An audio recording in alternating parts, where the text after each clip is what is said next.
starring Bob Sweeney as Fibber.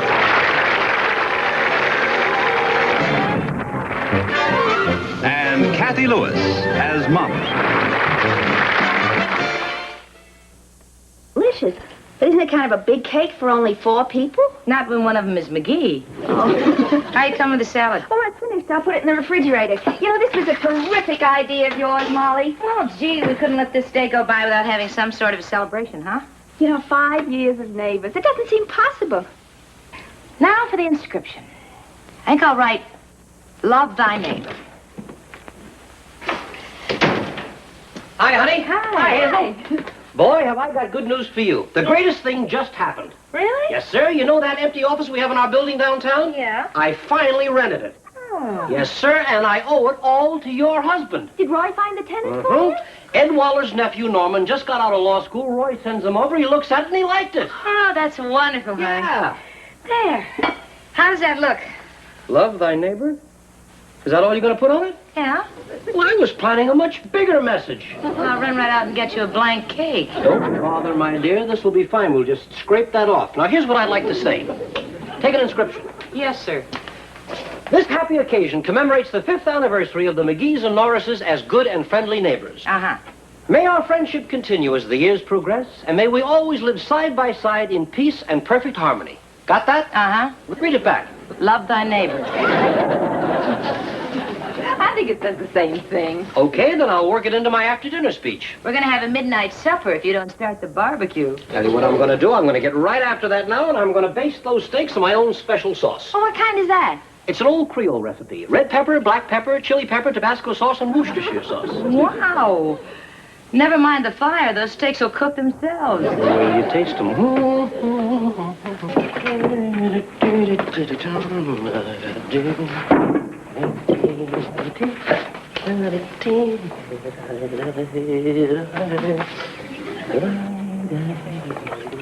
Want me to get that charcoal started for you, McGee?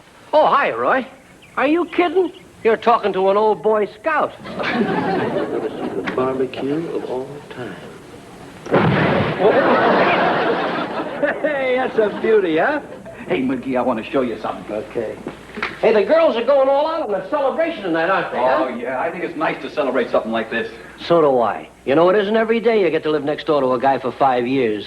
5 years, boy. We've had a lot of laughs, haven't we, McGee? Great times, Roy. Great times. Hey, what do you think of this, huh? What is it? Well, it's a fruit picker. Hey, watch this.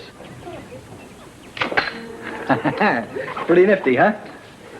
Yeah, that's great, Roy. I thought you'd like it. It'll come in real handy, won't it? I'll say. Oh, Roy, look, you wait right here. I'll be back in just a second. No, I'm afraid you're out. But that's okay. I've got a big bottle of dressing at home. Honey, I'm in a terrific spot. What's the matter? That crazy Roy Norris bought me a gift. Oh, that's cute. But I don't have anything to give him. Well, honey, I'm sure Roy doesn't expect a gift in return. Yeah, but it just won't look right unless I give him something. He'll think I forgot our anniversary. It happens to me every year. Must be something I can give Roy. Some gift I haven't used. The green sweater with the yellow collar.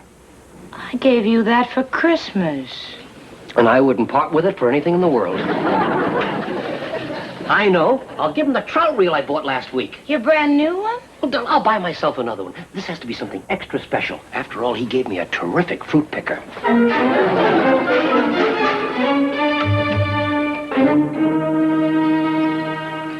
Oh, it sure beats climbing up on that stepladder. It sure does. Roy, old pal, this is for you. For me? That's right. I hope you like it. Well, I do. I've been wanting one of these. Oh, it's a little embarrassing, though. What do you mean? Well, you went out and bought me this swell trout reel, and, well, I didn't get a thing for you. What do you call that? A fruit picker. I know it's a fruit picker. Listen, that fruit picker may not be as expensive as that trout reel, but that's a very nice gift. Oh, McGee, you don't think that I don't think what? I guess that is what you think. Well, you did buy that for me. Well, no, I didn't, but, well, if you want to take it. I want to take it? Well, that's a fine way to offer a gift. It isn't a gift. When did I say anything about it being a gift? Well, you certainly led me to believe that it was a gift. That's why I gave you my brand new trout reel. Well, here, you can have it back. Who wants it back? I'm not an Indian giver. Meaning I am? I did not say that you were. I merely said that I am not. Well, that's the same thing. Look, I don't want your trout reel. I'm sorry about the whole misunderstanding. Well, you certainly led me to believe, after all, it's my apple tree. Since this is my apple tree, I naturally assumed that the apple picker was for me. What do you mean, your tree? Well, it's only natural to assume that... What do you mean, what do I mean, my tree? Well, according to the survey, the tree is on my property. Survey? What survey? I had my lot surveyed last summer. But there's a boundary stake right over there, and the property line runs right... No, never mind that. Why did you feel it was necessary to have your property surveyed? McGee, when you're going to put up a wall, it's always smart to know where the property line is. A wall? What wall? Hazel and I may put in a pool this summer, and naturally, we'd need a wall. Why? Well, what are you trying to hide? I've seen those knobby stilts you call legs. McGee, when you have a pool, you want privacy. You don't want the whole neighborhood looking into your backyard. Norris, are you calling me a peeping Tom? Oh, of course not, McGee. Look, this is nothing against you as a... What am I apologizing for? If I want to build a wall on my property, I don't need your permission. You know what I think. Do you know what I really think? What? I don't think there's going to be any swimming pool. I think this whole thing is just a scheme to steal my apple tree. I'm not trying to steal anything. Besides, it isn't your apple tree. But you can see for yourself. It's at least a foot on my side of the line. Yeah, well, what about that branch? That branch is hanging over onto my property. So? So, that branch belongs to me. And you can take your cotton-picking apple picker off of my apples. Because that's my branch. Okay, it's your branch.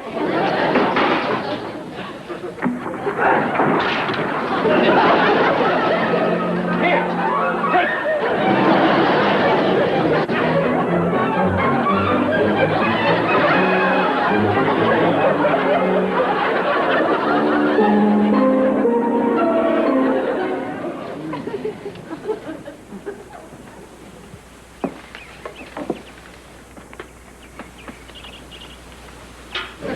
Find anything? Mr. McGee, would you mind backing up a little, please? Oh, I'm sorry. Very distracting to have somebody breathing right in your ear.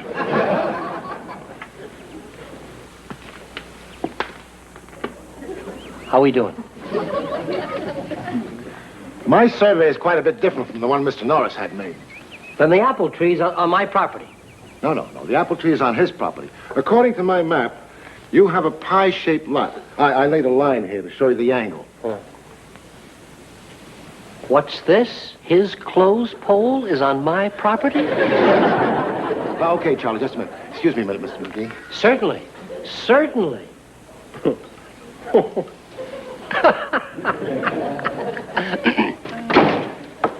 Hi, McGee.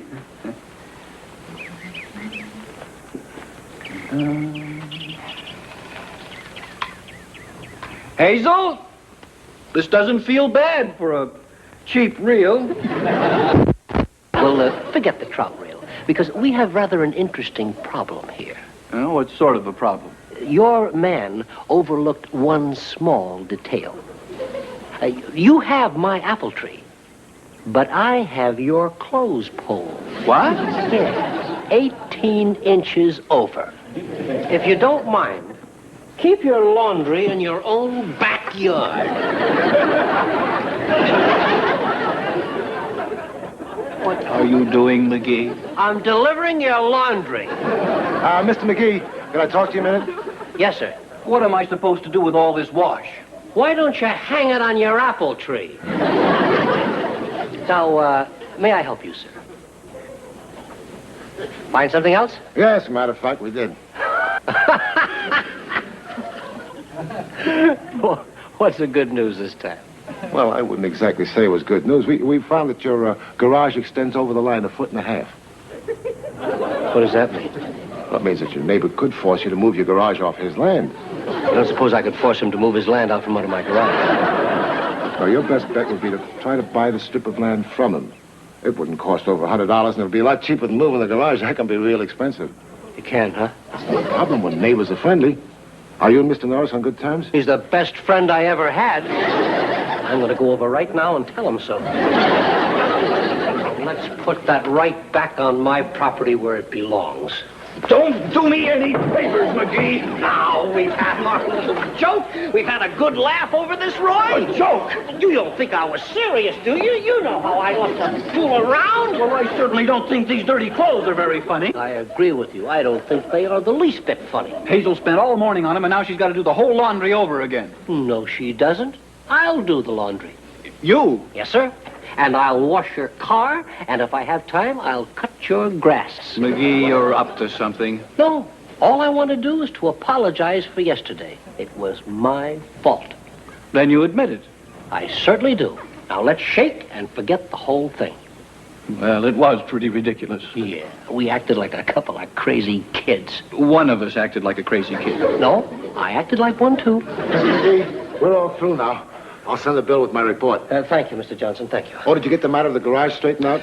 Yes, that's all straightened out. Did he get what matter of the garage straightened out? Well, Mr. Johnson felt that I should straighten out my garage because it's such a mess. You see, I can barely get my car in there. Goodbye, Mr. Johnson. Yeah, Mr. Johnson, is there some problem with McGee's garage? No problem, as long as you and Mr. McGee are such good friends. Roy and I are the best friends in the whole world, aren't we, old boy? I get the strange feeling you're after something. Me? No. As a matter of fact, I'm going to make you some money. How? Because you and I are such good old pals, I'm going to give you $50 for that little teensy bit of your property that my garage is on. So that's it. Yet I knew there was some reason for that buddy stuff. McGee, you are an underhanded, conniving, hypocritical four-flusher. Go ahead, Roy. You can call me anything you want, just as long as we're still friends. McGee, you're in a terrible spot. Uh-huh. Yeah, you're in a real jam. I sure am. I've got you right over a great big barrel. I'm going to give you $60. What? Sell that valuable piece of property for $60? What's so valuable about it? Well, there's a very expensive garage on it. No, McGee, I wouldn't take less than $3,500. $3,500? Take it or move it, McGee. No, you can't do this to me, Norris. But we'll see. Well, I've got to get to my office. Wait a minute. Just a second. Don't forget your laundry.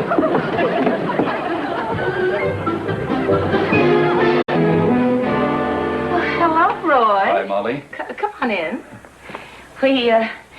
We were just talking about you. Yes, I can imagine. Look, Molly, I'm sorry about everything, but, well, you know the reason. Sure. I've been married to it for 15 years. And it doesn't want you coming over trying to get around its wife. This isn't a social call, McGee. I just came over to find out when you plan to move your garage. I'm not planning on doing anything until I hear from my lawyer. Lawyer? Well, that isn't going to do you any good. You haven't got a legal leg to stand on. Never mind what kind of legs I've got. Norman Waller will think of something. He's a very bright young attorney. Well, I've been an attorney for a few more years than Norman Waller. You say you're an attorney. But personally, I don't trust a man who keeps his law degree in a frame with frosted glass. It's not frosted glass. The cleaning woman just never dusts it. And that's another thing. I don't like a dirty lawyer. Mrs. McGee, Yes. I'm Norman Waller. Oh, hello, Norman. Won't you come in? Hey, Norman, you must have come up with a pretty quick answer. Yes, I did. Actually, the solution is very simple, Mr. McGee. Atta boy. You know, Mr. Norris, the villain of the piece? The word is plaintiff, McGee. Hello, Mr. Norris. Hello, Norman? So, the solution is very simple. Oh, quite. And I didn't have a legal leg to stand on, huh? Norman, tell him exactly what I'm going to do. Mr. McGee is going to move his garage. And if you want to fight it, I'm going to move my What kind of a solution is that? McGee, you're right. He is a very bright young attorney. I'm sorry, Mr. McGee. I've studied this from every aspect. I even went to the Hall of Records and checked the original deeds. Well, didn't you come up with any angle at all? Nothing of any value. There was one thing, but it was very small. What is it, Norman? Mr. McGee is very good at making a mountain out of a molehill. Well, it dates back to 1903 when this section was all farmland. It gives Mr. McGee grazing rights on the Norris property. Grazing rights? Well, McGee, you're welcome to come over and nibble on my grass anytime. Honey, don't you think you ought to accompany Roy to the door and beg his forgiveness, huh? I'm not very good at crawling, honey. How good are you at moving garages? Got 30 days, McGee. Norman, I was depending on you. I did everything I could. I'm sure you did, Norman. Interesting about the grazing rights, though. Oh, yeah. They come in mighty handy if you happen to be a horse. Actually, they were quite valuable some time ago. Well, we could always put horns on the garage and claim it's a cow. I think I got an idea. Oh, boy. No, this is a good one, honey. Those are the worst kind. Norman, I think those grazing rights of yours are going to come in mighty handy.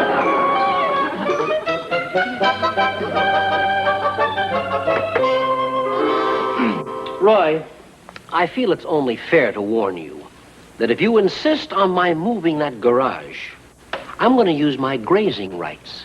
Well, go right ahead, McGee. Well, you can eat my grass till you're green in the face. But the garage goes. Oh, green in the... Oh, that's good. Oh, I bet you can get those juries in stitches. Suit yourself. Oh, there you are, Mr. Davis. Come right in here, sir. You Mr. McGee? McGee. And this is Mr. Norris, our host. Hiya, Mr. Norris. That's right neighborly of you. It's no problem at all. Just make sure they stay on that side. Oh, don't you worry. Okay, Willie. Run 'em on down. Holy Hatfield! Beans out of my yard! Now, easy, Norris. These are my luncheon guests. There we are, girls. Get over there. Come on. Get 'em out. Move along. Get 'em out before I call the police. What can the police do? I have grazing rights on your property. McGee, you've gone too far this time. You've gone way too far. Get over there and eat and enjoy yourself. We're not going to be here all day. Hey, you goats, get away from my apples.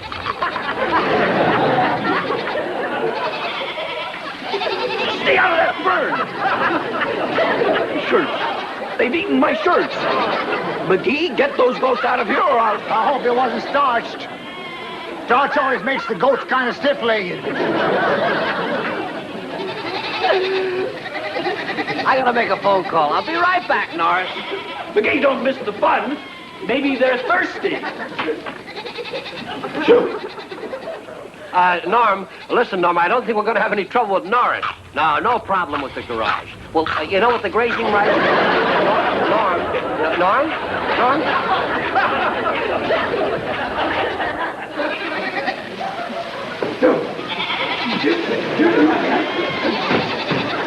Mr. Maggie, that crazy fool turned on his sprinklers and let my goats loose. They're running all over the place. All right, Norris, you've gone too far. Doggone it. All right, Norris, turn that water off. Doggone it. You get the goats wet and they smell funny. You think they smell good when they're dry? You knocked down that barrier. That's trespassing. So me. You asked for it. Shoot. Hey, get shoot. McGee, turn that hose off. Shoot. Turn that hose off, McGee.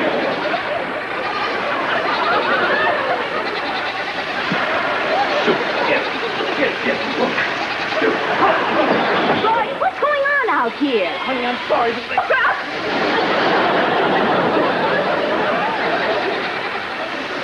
After you boys have had your little fun, you and I are going to have a little talk. it's all McGee's fault, honey. Get over there, Nanny. Go on, get over. Oh, I'm sorry, Billy. All this racket. McGee! But, honey, it was all... Thanks a lot. Mama was right. Oh, on the other side. Yeah.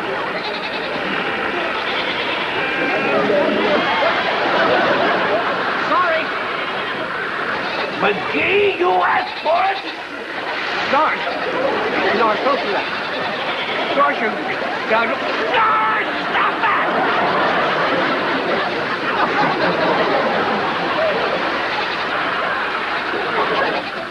So he walks up to my apple tree, he reaches up, grabs a branch, and snaps it off. I object, Your Honor. The apple tree he refers to is not his, but mine. I'm not talking about the whole apple tree. I'm only talking about the branches hanging over onto my property. It doesn't matter where the branches... Tree it is. 6 of my goats is missing. We'll get to you, Mr. Davis, and your goats. Sit down.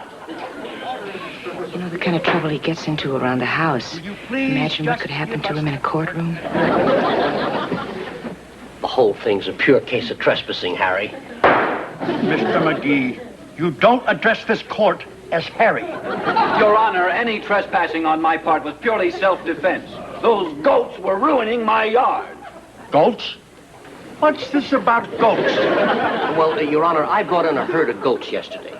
Oh, so you're the one that turned those fool animals loose. Well, I didn't turn them loose. He did. And we ain't found all of them yet. Now, just a minute. Who are you?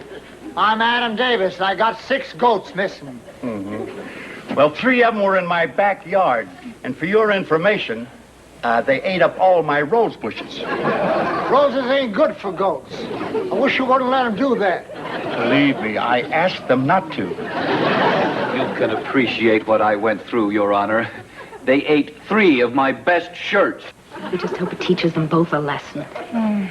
Your Honor, I'd like to submit this original title as evidence. It gives Mr. McGee grazing rights on Mr. Norris's property. This can't apply now, Counselor. The zoning restrictions have canceled out all so-called grazing rights.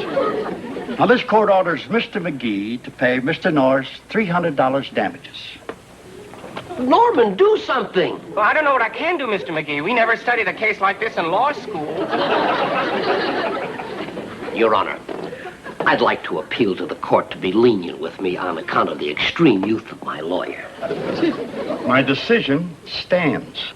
Norman, the judge is obviously prejudiced because of his rose bushes. Now, you could have this decision set aside. I appreciate your advice, Mr. Norris, but I prefer to lose this case on my own merit. Well, I don't prefer to lose it. I'll settle for a draw. You listen to Roy. He knows what he's talking about. McGee, you stay out of this. I object, Your Honor. The witness has a right to speak in his own behalf. Now, wait a minute, Mr. Norris. Whose side are you on? He's on my side. He's my lawyer. I thought I was your lawyer. You can be my lawyer. I'm suing for 3 goats. McGee's kind of a one-man war. First you fight him, then you join him. Your Honor, my client wishes to address the court. What is it now, McGee? Oh, Mr. McGee is his client. Mr. Davis is mine.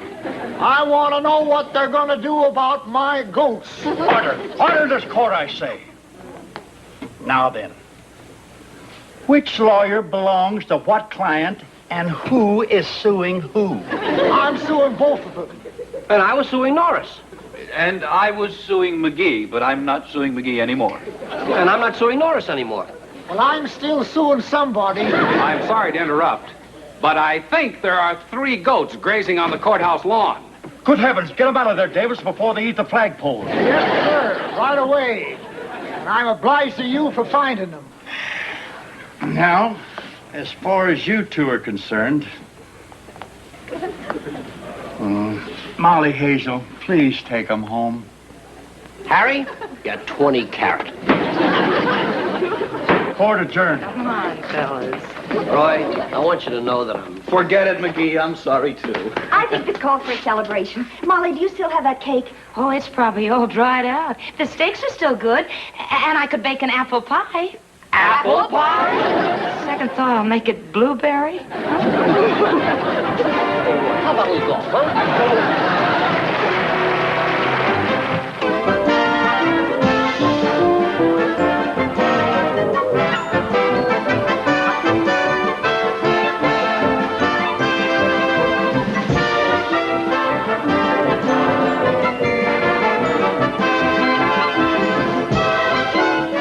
Adam Davis was played by Olin Howland, Judge Townley by Charles Kane, Norman Waller by Robert Casper, Surveyor by Paul Breyer.